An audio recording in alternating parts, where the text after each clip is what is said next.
Another one is reducing dependency of natural forests in meeting good demand through accelerating establishment of timber plantation on the community land and state land, and enhancing things through restoration of production forest ecosystem and land rehabilitation. And then the fourth key policy is reduce pressure on natural forests through the optimized use of the land and improving land productivity, and then ensuring the financing and incentive policy for supporting the four key policies.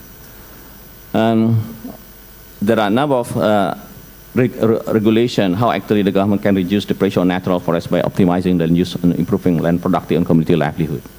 So one of the issues, one of regulation is issued by the Ministry of Agriculture, so the number 26, that the agriculture plantation company is obliged to establish a plasma plantation at least 20% of the total plantation areas.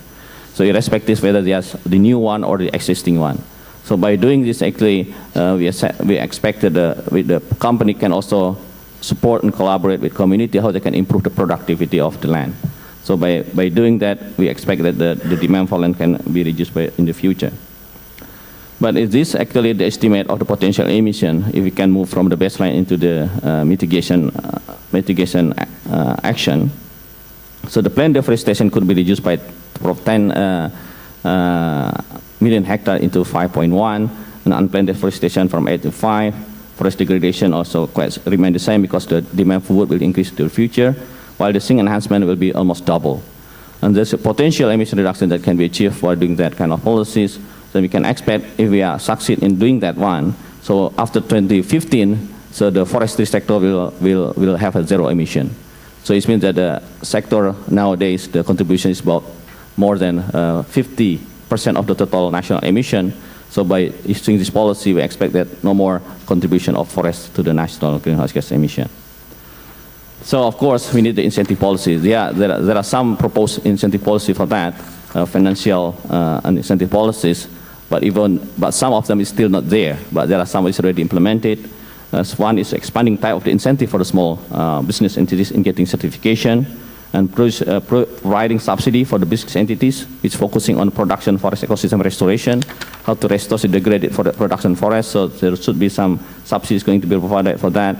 And so providing incentive for plantation companies in getting land for plasma farmers. Another one, of course, for the timber plantation. So we also need to have an incentive system for permit holder in handling land conflict problem.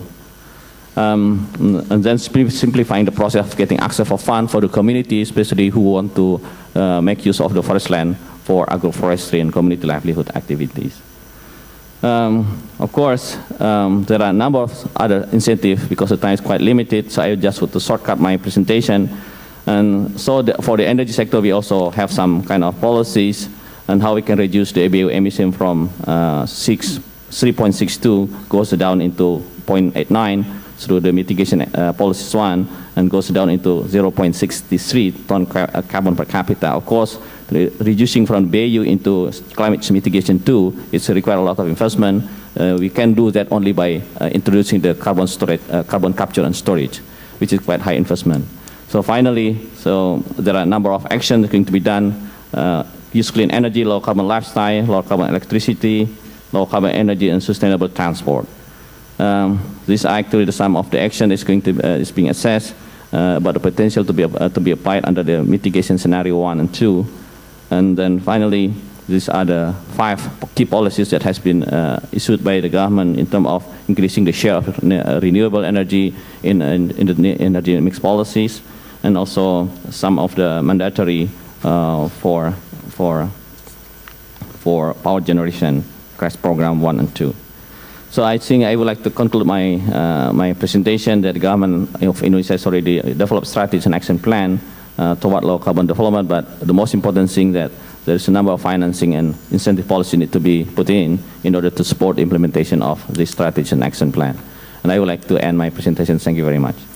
Thank you very much, Professor Wisawati, for highlighting Indonesian actions to address climate change mitigation. Already, as he pointed out, the government of Indonesia pledged 26% reduction below BAU, business as usual, by 2020 by its own action, and 41% reduction with international support.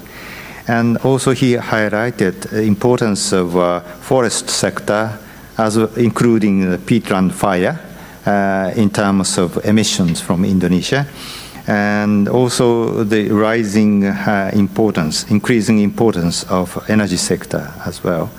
And he highlighted a number of initiatives regarding the improvement in institutional system for management of forest resources, and also introducing mandatory forest certification systems, and also a number of initiatives regarding the RED+.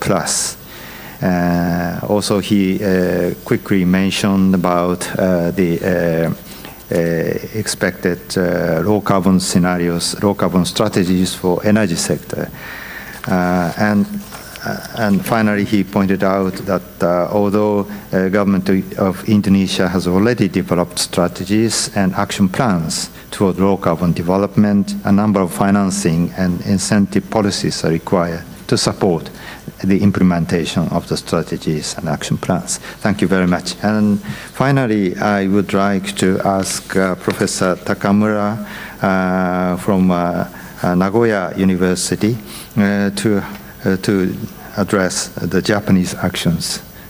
Thank you. Thank you, Professor Hamanaka, for your kind introduction. To start with, I'd like to thank ISAP for inviting me to speak here with such excellent panelists and audience.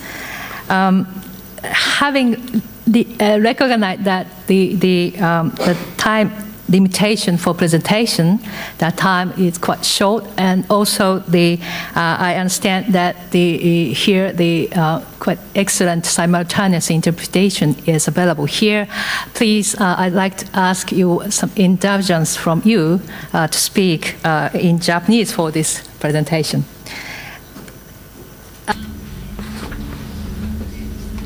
Allow me to speak in Japanese. The diagram that is being shown on the slide is the framework under which consideration of future policy post-Durban is being considered. After COP in Durban, review of the energy policy, review of the energy mix, and review of the ensuing climate change policy is underway. Under the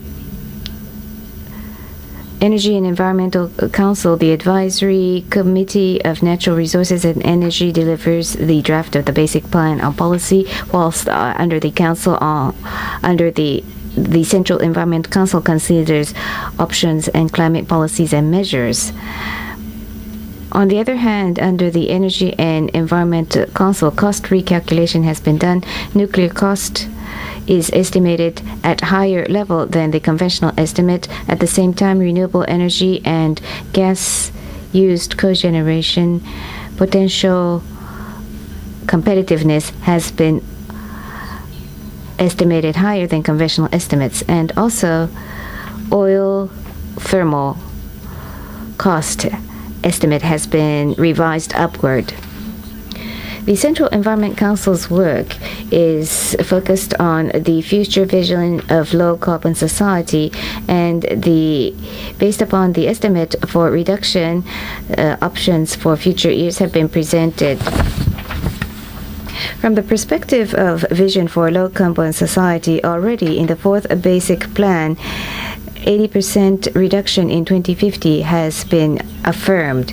And at the same time, under the Central Environmental Council, sinks such as forestry, CFC substitutes, overseas reduction and adaptation had been taken into consideration. On the other hand, the Advisory Committee for Natural Resources and Energy had been focusing on energy mix and the ratio of nuclear. Against global warming, the Central Environmental Council has become split out from the METI Council, and it's the first time that this council alone, after being separated from the METI Council, considers independently the vision.